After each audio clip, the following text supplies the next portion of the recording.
நாளைக்கு செப்டம்பர் 10. என்ன செப்டம்பர் 10? நம்ம கல்யாண நாள். ஓ ஆமா இல்ல. 6 வருஷம் முடியுது. Time flies.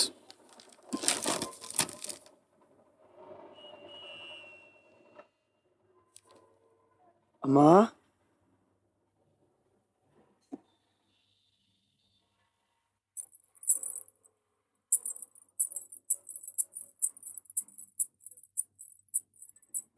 யாருப்பா? அம்மா என் சொந்த ஊர் செங்கல்பட்டுங்க. என் பஞ்சாதி நான் இங்கே பொழப்பு தேடி வந்தவங்க. 4-5 நாளாக உடம்பு சரியில்லாமல் இருந்தா. காலையில் போயிட்டா. பணத்தை ஊருக்கு எடுத்துட்டு போனுங்க. வேன்காரன் 1000 ரூபாய் கேட்குறான். ஏதாச்சும் உதவி பண்ணுங்கய்யா. எந்த ஊருன்னு சொன்னையா? செங்கல்பட்டுங்க.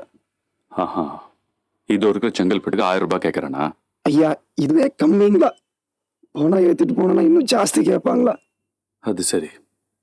ஆமா, வெளியூர்ல இருந்து வந்ததா சொன்னியே, நீங்க எங்க தங்கியிருக்க?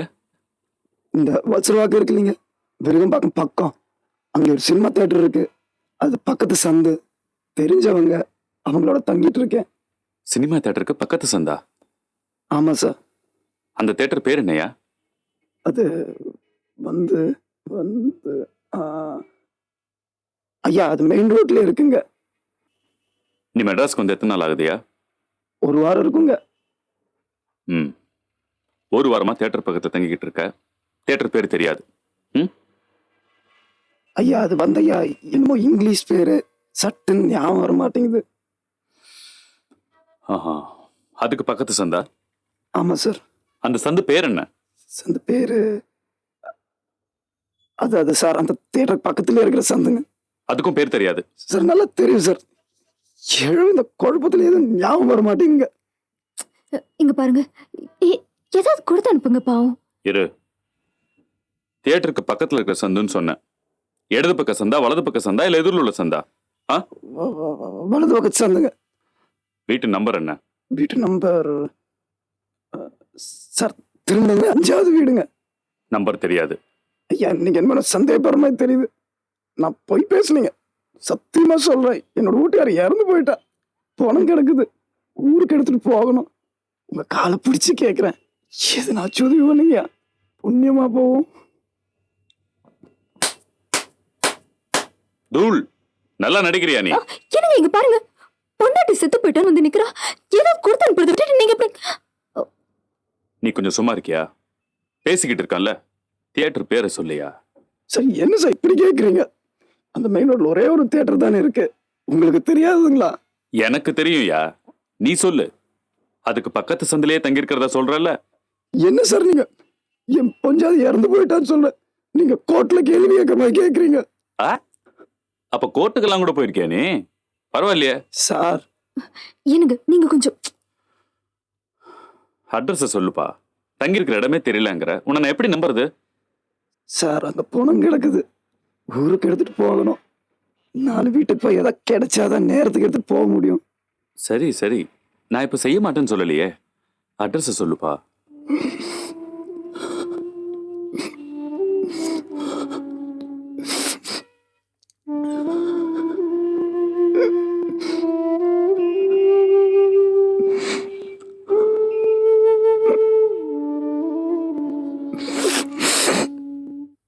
எனக்கு அவனை கொஞ்சம் கூப்பிடுங்க. அவன் போயிட போறான். ஏதாவது கொடுத்து அனுப்பலாம். எல்லாம் நடிப்படி. இதை விட அசத்தலாம் நடிப்பெல்லாம் நான் பார்த்திருக்கேன். இந்த டிராபிக் சிக்னல் வண்டி நிற்கும் போது கவனிச்சிருக்கியா?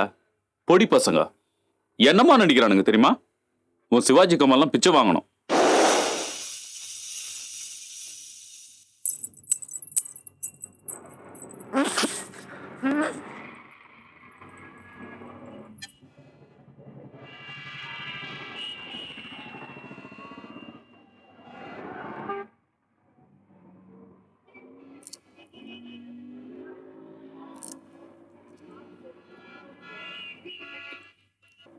அவன் சொன்னது உண்மையா இருந்தா பளிச்சுன்னு அட்ரஸ் சொல்லிருக்கணும்ல.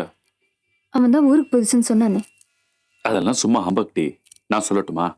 மேலோட்டமா ஒரு கதை பண்ணிட்டு வந்திருக்கான். அட்ரஸ் கிட்டஸ் கேட்டதும் பையன் வசமா மாட்டிக்கிட்டான். எனக்கு என்னமோ அப்படி தோணல. அவன் அழுததை பாத்தீங்கல்ல? ஹேய், அது கூட ஒரு சீன் பா. That's part of his bloody script, damn it. But சும்மா சொல்லக்கூடாது. நல்லாவே நடிச்சான். நீயே ஏமாந்துட்டனா பாரேன். ஏதாவது கொடுத்து விட்டுருக்கலாம். ஏய், என்ன நீ திரும்ப திரும்ப அதே பேசிட்டு இருக்க? 24 மணி நேரமா வீட்டுக்குள்ளே அடைஞ்சு கிடக்கிறவ நீ. வெளியே என்ன நடக்குதுன்னு தெரியுமா உனக்கு? வந்து பாரு. பொய், பித்தலாட்டம், ஏமாத்த வேலை, சீட்ஸ். எனக்கு என்னமோ அவன் முகத்தை பார்த்தா அப்படி தோணல. ஆமா, நீ பெரிய சைக்காட்ரிஸ்ட் பாரு. மூஞ்ச பார்த்ததுமே எல்லாத்தையும் கிளீனா தெரிஞ்சுக்குவ. எப்படியோ நெட்ரு போட்டு பிஏ பாஸ் பண்ணிட்ட. பேசிக் காமன் சென்ஸ் வேண்டாம்? எவன் எது சொன்னாலும் அப்படியே நம்பிடுறதா? சரி, நான் புத்தி இல்லாதவதான் இருக்கட்டும். நான் உங்களை ஒண்ணு கேட்கலாமா? என்ன? நம்ம கண்ணா பின்னான்னு எவ்வளவு செலவு பண்றோம் கொஞ்சம் யோசிச்சு பாருங்க. பாதிக்கு பாதி வேஸ்ட் இல்ல? பொண்டாட்டி செத்து போயிட்டா பணம் எடுக்க காசு இல்லைன்னு காலங்காத்தால ஒருத்த வந்து நிக்கிறான். ஒரு 10-15 கொடுத்தையில குறைஞ்சா போயிடுவோம்.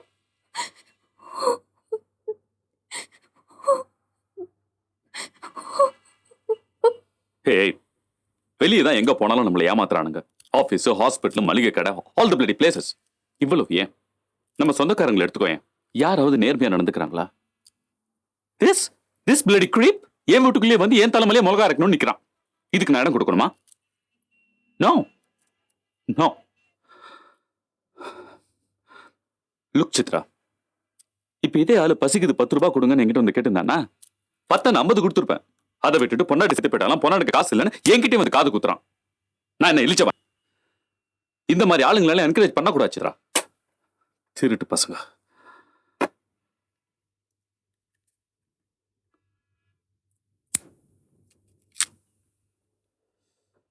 ஓ,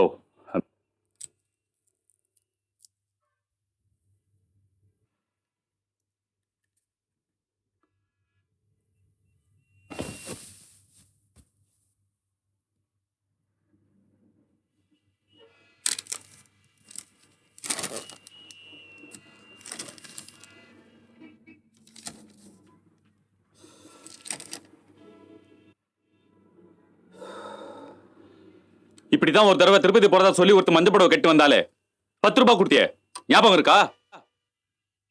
அன்னைக்கு சாயந்தரம் நம்ம சினிமாக்கு போனோமே, என்ன ஆச்சு? அதே பொம்பளை அதே மஞ்சள் புடவையோட சனிய சாரா நம்ம கிட்டே வந்து பிளாக் டிக்கெட் வேணுமான்னு கேட்கல. அப்புறம் இன்னொரு நாள் சொல்லிட்டு நோட்டீஸ் டொனேஷன் புக்கோட ஒருத்தன் சாமியார் மாதிரி வீட்டுக்கு வந்தானே, நீ கூட ஸ்டைலா 100 ரூபாய் கடாசுனிய, என்ன ஆச்சு? அந்த மாதிரி ஒரு பள்ளிக்கூடம் என்ன அப்படி ஒரு தெருவே கிடையாதுன்னு அடுத்த நாளே உனக்கு நான் நிரூபிக்கல.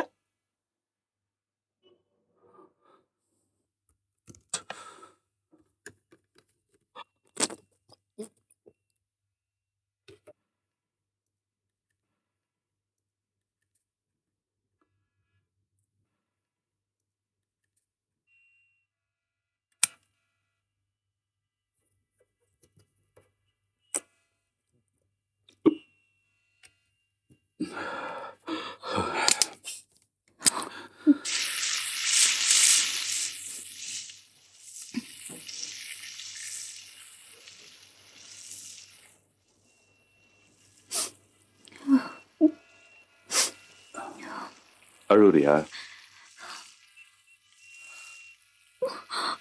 இல்ல, தெரியாம தான் கேக்குறேன். இப்ப ஏன் அழுற? அவன் சொன்னது பொய் இல்லைன்னு பட்டுச்சு. அழுக வந்தது. தப்பா? சோ அவன் சொன்ன எல்லாத்தையும் நீ நம்புற? ஆமா. சரி, ஒரு ஆர்குமெண்ட் கேக்குறேன். அவன் சொன்னது பொய்யா கூட இருக்கலாம் இல்லையா? நானும் ஒரு ஆர்குமெண்ட் தான் கேக்குறேன். அவன் சொன்னது உண்மையா கூட இருக்கலாம் இல்லையா? பொண்டாட்டிய சாக கொடுத்துட்டு பணம் எடுக்க காசு இல்லைன்னு ஒருத்தன் வந்து நிக்கிறான். அவன் கிட்ட போய் உங்க மேதாவை தெரிந்து காட்டுறீங்களே. சரி, கிளம்பு கிளம்பு. எங்க? விருகம்பாக்கம் நேஷனல் தியேட்டர் இருக்கு. இங்க இருந்து 10 நிமிஷம் தான். அவன் சொன்ன சந்துக்கே போவான். அவன் சொன்னது பொய்யா இல்லைன்னு தெரிஞ்சிடும். வேண்டாம். No, you have to come. நான் வரல. கிளம்பு. நான் வரல, விட்டுருங்கன்னு சொல்றேன்ல. சரி, அப்ப நான் கிளம்புறேன். கொஞ்சம் இருங்க. இப்போ நீங்க அங்க போறீங்க. எஸ். அங்க போறப்போ அவன் சொன்னது உண்மையா இருந்தா அப்ப எவ்வளவு கேட்டான்? 1000 ரூபாய். 1000 ரூபாய். 1000 ரூபாய் மூஞ்சில தூக்கி வீசி எறிஞ்சிட்டு உன்கிட்ட வந்து நான் மன்னிப்பு கேட்பேன். ஓகே?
யாருங்க? என்னப்பா திருவடைச்சுக்கிட்டு சாவுடா? ஆமா சார், யாரோ வெளியூர்காரன் கொஞ்சம் அதையோட வேலை தேடி வந்தான். பாவம், இந்த பொண்ணு காலையில இறந்து போயிடுச்சு. உடத்த ஊருக்கு எடுத்துட்டு போயிடலாம்னு யார்கிட்டயோ காசு கேட்டு பார்த்தான், ஒன்னும் தேரல. அதான் இங்கேயே எரிச்சிடலான்னு.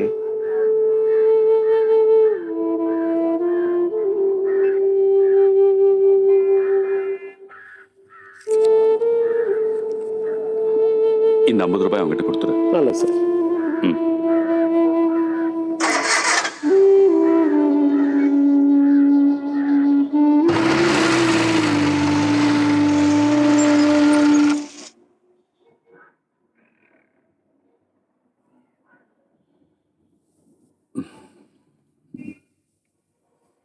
நீயே வந்திருக்கணும். அந்த தெருவில் எண்ணி 10 வீடு தான். எந்த வீட்லயும் சாவு கிடையாது. என்னோட திருப்திக்காக பக்கத்து தெருவிலையும் எதிர் சந்தலையும் பார்த்தேன்.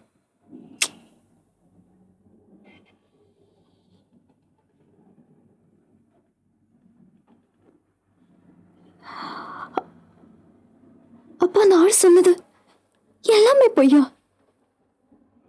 நான் சொன்னேன், நீ கேட்கல. Cheats. These buggers are third-rate cheats. Yeah.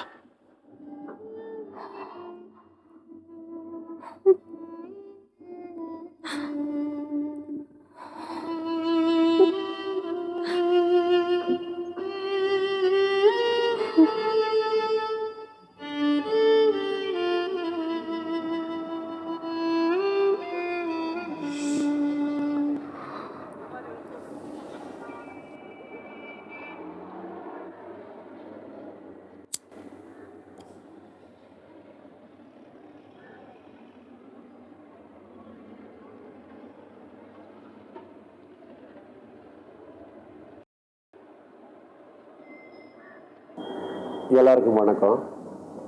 இப்ப நீங்க பார்த்த இந்த கதையில வரக்கூடிய ஆண் கதாபாத்திரம், இது நம்ம வாழ்க்கையில அடிக்கடி சந்திக்கிற ஒரு கதாபாத்திரம் தான். எல்லாருக்குமே ரொம்ப பரிச்சயமான ஒரு கதாபாத்திரம். அதாவது சில பேர் இருக்காங்க, தங்க சைட்ல இருக்கக்கூடிய தப்ப என்னைக்குமே ஒத்துக்க மாட்டாங்க. 100க்கு 100% தங்க சைட்ல தப்பு இருக்கு அப்படின்னு தெரிஞ்சாலும் பிடிவாதமா அதை மறுத்துக்கிட்டே இருப்பாங்க. There are some people who just cannot say I made a mistake, I'm sorry. இப்படி ஒரு கேரக்டர் நிஜ வாழ்க்கையில உங்களுக்கு ஹஸ்பண்டா வந்தா என்ன பண்ணுவீங்க? இதை எப்படி எதிர்கொள்வீங்க? நடிக்கும் போதே இந்த மாதிரி ஒரு கேரக்டருக்கு வைஃபாக நடிச்சது கஷ்டமாக இருந்தது. நிஜ வாழ்க்கையிலேயே அவர் அந்த மாதிரி ஒரு கேரக்டர் புருஷனாக கிடைச்சிட்டா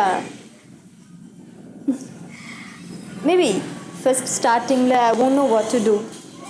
ஆனால் அதுக்கப்புறம் நம்ம இந்த மாதிரி நம்மளுக்கு வாழ்க்கை கிடைச்சிருச்சே, நம்ம என்ன பண்ணுறது, ஐயோ நம்ம வாழ்க்கையே பாழாக போயிடுச்சே அப்படின்னு சொல்லி நம்ம ஃபீல் பண்ணிட்டு உட்காரதை விட நம்ம இதுதான் நம்ம ப்ராப்ளம், இதை நம்ம எப்படி சால்வ் பண்ணலாம், இதை எப்படி நம்மளுக்கு நல்ல விதமாக நம்ம மாற்றிக்கலாம் அப்படிங்கிற ஒரு பாசிட்டிவ் அப்ரோச் இருந்தால் நல்லாயிருக்கும் அப்படின்னு நான் நினைக்கிறேன். ஸோ இப்போது நம்ம உட்காந்து ஃபீல் பண்ணிகிட்டு இருந்தால் இன்னும் நம்மளுக்கு கஷ்டம் ஜாஸ்தியாகும், வேதனை ஜாஸ்தியாகும். பட் நம்ம வந்து இதை எப்படி சரி பண்ணலாம் அப்படின்னு நம்ம யோசிக்க ஆரம்பிச்சிட்டோன்னு வச்சுக்கோங்க, நம்மளால் I think we can do something. நம்ம ப்ராப்ளமை நம்மளால சால்வ் பண்ண முடியும் அப்படின்னு நான் நினைக்கிறேன். இப்போ இந்த மாதிரி ஒரு கேரக்டர் பேசிக்லி ஏன் இந்த மாதிரி இருக்காங்க அப்படின்னு நமக்கு தெரியாது. முதலாவதாக இது வந்து ஏன் வருதுன்றதுக்கு முன்னாடி இது என்ன அப்படின்றது தெரிஞ்சுக்கங்க. இதுக்கு பேர் நார்சிசிஸ்டிக் பர்சனாலிட்டி. இந்த பர்சனாலிட்டி, இந்த பேர் ஏன் வச்சாங்கன்னா, நார்சிசஸ்னு ஒரு கிரேக்க கதை, ஒரு கதாபாத்திரம். அந்த கதாபாத்திரம் அவன் பெரிய அழகு, நிஜமாக அவன் அழகு. அவனுக்கு தன் அளவு அழகான யாருமே எதிரில் தென்படலை. ஸோ யார் மேலேயும் அவனுக்கு விருப்பமோ ஈர்ப்போ ஏற்படலை. அந்த காலகட்டத்தில், இது ஒரு புராண கதை, கிரேக்க புராண கதை, இருந்த குட்டி தேவதைகள்லாம் அவன் மேலே காதலிச்சாங்க. ஆனால் அவனை யாருமே அடைய முடியல. ஏன்னா அவனை பொறுத்த வரைக்கும் யாருமே அழகில்லை. ஸோ எல்லாரும் சேர்ந்து நீ ஒரு நாள் உன்னையே பார்ப்ப, அப்போ தான் உனக்கு புத்தி வரும் அப்படின்ற மாதிரி சபிச்சிடுறாங்க. இந்த சாபமெல்லாம் நடக்குமா நடக்காதான்றதை விட்டுருங்க, சபிச்சிட்டாங்க. அவன் ஒரு நாள் ஒரு குளத்தில் போய் தன்னுடைய பிரதிபிம்பத்தை பார்க்குறான். அந்த நீரில் பார்க்குறான். பார்த்த உடனே தன் மீதே அவன் காதலித்து கொள்ள ஆரம்பிக்கிறான். தன்னையே காதலித்து கொண்ட ஒருவனுக்கு வேறு யாரையும் காதலிக்க முடியாமல் போகிறது. இதுதான் அந்த கிரேக்க கதை. இதிலிருந்து தான் அந்த நார்சிசஸ் என்ற பேர் வந்தது. இந்த பர்சனாலிட்டி, இந்த மாதிரி ஆளுமை உடையவர்கள், இந்த குணநலன்கள் குணாதிசயங்கள் உள்ளவர்களை நார்சிஸ்டிக் பர்சனாலிட்டி உள்ளவங்கன்னு சொல்லுவாங்க. இது நோய் கிடையாது. அவர்களுடைய பழக்கம், அவர்களுடைய பேச்சு எல்லாமே தன்னை பற்றி, தன்னை சார்ந்தே இருக்கும். இது தன் மீது காதல் மட்டும் இல்லை, தன் மீது ஒரு மோகம், தன் மீதே ஒரு வெறி மாதிரி. இவர்களுக்கு இருக்கும் குணாதிசயங்கள் 1, இவர்களுக்கு எந்த கட்டத்திலும் தான் தான் முக்கியம். 2வது, தன்னுடைய நிலைமையை நிலைநாட்டுவதற்காக பொய் சொல்வது கூட இவர்களுக்கு தவறு கிடையாது. 3வது, தன்னுடைய செய்கைகளுக்கு வெட்கமோ குற்ற உணர்வோ இருக்காது. அதன் பிறகு ரொம்ப முக்கியமாக, தன்னை நிலைநாட்டிக் கொள்ள பிறரை கஷ்டப்படுத்துவதோ சங்கடப்படுத்துவதோ இவர்களுக்கு வந்து ஒரு பொருட்டாகவே இருக்காது. தான் மட்டுமே முக்கியம். இது வெறும் சுயநலம் மாதிரி கிடையாது. It is not selfishness. இது அதுக்கு மேலே தன்னை மட்டுமே வெறியோடு ஒருவன் காதலித்து கொண்டு அதற்காக எதை வேண்டுமானாலும் செய்யக்கூடிய ஒரு மனநிலை.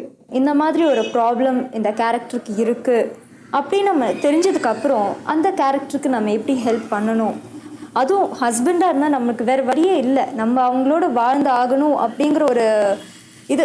பேசிக்லி நம்ம கல்யாணம் பண்ணிட்டா நம்ம பிரிஞ்சு போயிடணும், நம்ம டைவர்ஸ் பண்ணிட்டு போயிடணும், நம்ம விட்டுட்டு போயிடணும் அப்படின்னு நம்மளுக்கு இருக்கிறத விட அவங்களோட நம்ம சேர்ந்து வாழணுங்கிற ஆசை தான் நம்மளுக்கு ஜாஸ்தியாக இருக்கும். எனக்கு வேறு வழி கிடையாது, இவன் என் புருஷன் ஆகிட்டான், என் பொண்டாட்டி ஆகிட்டா, விட்டு போக முடியாது, என் தலையெழுத்து, என் விதி மாதிரி பயன்படுத்தாமல், சரி இப்போதைக்கு இவனுடைய மனநிலையில் பேசி பிரயோஜனம் இல்லை, கொஞ்சம் நேரம் ஆகட்டும், அப்புறம் பார்த்துக்கலாம் அப்படின்ற தெளிவும் பக்குவமும் நமக்கு இருந்தால் நாம் அடிப்படாமல் நம்மை பாதுகாத்துக் கொள்ள முடியும். இப்போ சில பேருக்கு அட்வைஸ் பண்ணால் பிடிக்காது. நம்ம நேரடியாக போய் நீ தப்பு செய்கிற அப்படின்னு நம்ம அவங்கக்கிட்ட சொல்ல முடியாது. நான் ஒன்றும் தப்பு செய்யலை, நான் இப்படி தான் அப்படி இப்படின்னு சொல்லிட்டு போயிடுவாங்க. ஆனால் நம்ம சொல்கிற விதத்தில் சொல்லலாம், பக்குவமாக எடுத்து சொல்லலாம், சஜஸ்டிவாக எடுத்து சொல்லலாம். இல்லைங்க இந்த மாதிரி இருக்குது. இப்போ ஹஸ்பண்ட் அண்ட் ஒய்ஃப்குள்ளே இந்த சாரியே தேவையில்லை. ஆக்சுவலி இந்த ஸ்டோரியில் பார்த்தீங்கன்னா அவர் வந்து இல்லைம்மா நீ சொன்னது தான் சரி, அங்கே போனேன் இந்த மாதிரி இருந்தது, நான் தான் தப்பாக புரிஞ்சுக்கிட்டேன், இனிமேல் நான் இந்த மாதிரி பண்ண மாட்டேன், லெட் மீ அனலைஸ் திங்ஸ் அப்படின்னு சொல்லியிருந்தா அதில் பிரச்சனையே இருந்திருக்காது. ஆனால் நான் வந்து அவர் வந்து தப்பு செஞ்சதை அவர் வந்து சொல்லிக்கவே இல்லை. இல்லை நீ சொன்னது தான் தப்பு அப்படின்னு வந்து சொல்லும் போது தான் நம்மளுக்கு தெரியும் நம்ம செஞ்சது தப்பு இல்லை அப்படின்னு தெரியும், அவங்க சொல்கிறது பொய்ன்னு நம்மளுக்கு தெரியும். பட் நம்மளால் என்ன பண்ண முடியும் அப்போது? ஸோ நம்ம அவங்கக்கிட்ட பேசலாம், இல்லைங்க இந்த மாதிரி நீங்கள் சாரி சொல்ல தேவையில்லை, சாரிலாம் தேவையில்லை, ஹஸ்பண்ட் அண்ட் ஒய்ஃப்குள்ளே சாரிங்கிற வார்த்தை அவசியமே இல்லை. சரி, நீங்கள் அவங்ககிட்ட பேசுகிறீங்க. ஆமாம். பட் நீங்கள் பேசுகிறத அவங்க கேட்கல. அதாவது தங்கள் சைடில் இப்படி ஒரு தப்பு இருக்குங்கிறதே அவங்க ஒத்துக்க மறுக்கிறாங்க. அதுவே ஒரு ஃபெயிலியர். ஆமாம், அந்த மாதிரி கேரக்டர்ஸ் இருக்கு. இப்போ இந்த கேரக்டர் ரொம்ப டீப்பாக போனாக்கா எல்லாத்துக்குமே நோங்கிற ஆன்சர் தான் கிடைக்கும் நம்மளுக்கு.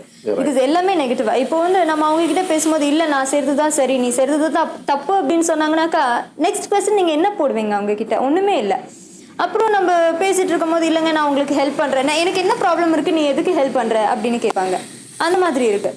சரிங்க, சரி நம்மளுக்குள்ளே ஏதோ I think our life is not okay. நம்ம யார்கிட்டயாவது ஹெல்ப்புக்கு கேட்கலாம், like will go to a psychiatrist, will just checkup அப்படி இப்படின்னு சொன்னாக்கா எனக்கா உனக்கா அங்கே உனக்கு பைத்தியம் பிடிச்சிருக்குன்னா நீ போ, எனக்கு ஒன்றும் பைத்தியம் இல்லை அப்படின்னு சொல்லுவாங்க. வரல அப்படிங்க, வரலன்னா நம்ம என்ன இழுத்துட்டா போக முடியும். ஸோ ரொம்ப டீப்பாக போனாக்கா எல்லாத்துக்குமே நம்மளுக்கு நோன்ற ஆன்சர் தான் இருக்கும். ஸோ எல்லாமே நம்ம வந்து பாசிட்டிவ் அப்ரோச்சில் ட்ரை பண்ணி பார்க்கலாம். ஒரு சைக்கியாட்ரிஸ்ட், அதாவது ஒரு மனோதத்துவ வைத்தியர்கிட்ட கூட்டி போனால் இது வந்து இதுக்கு ஏதாவது பலன் கிடைக்கும் அப்படின்னு நீங்கள் நினைக்கிறீங்களா? நிச்சயமா. இப்போ டு அ கிரேட் எக்ஸ்டென்ட் இல்லைனாலும் I think we can improve. இந்த ப்ராப்ளம்லேருந்து கொஞ்சம் கொஞ்சம் அவங்கள வெளிக்கொண்டு வரத்துக்கு நம்ம ஹெல்ப் பண்ணலாம். அதுக்கு சைக்காட்ரிஸ்ட் நிச்சயமாக நம்மளுக்கு உதவியாக இருப்பாங்க அப்படின்னு நான் நிச்சயமாக நம்புகிறேன்.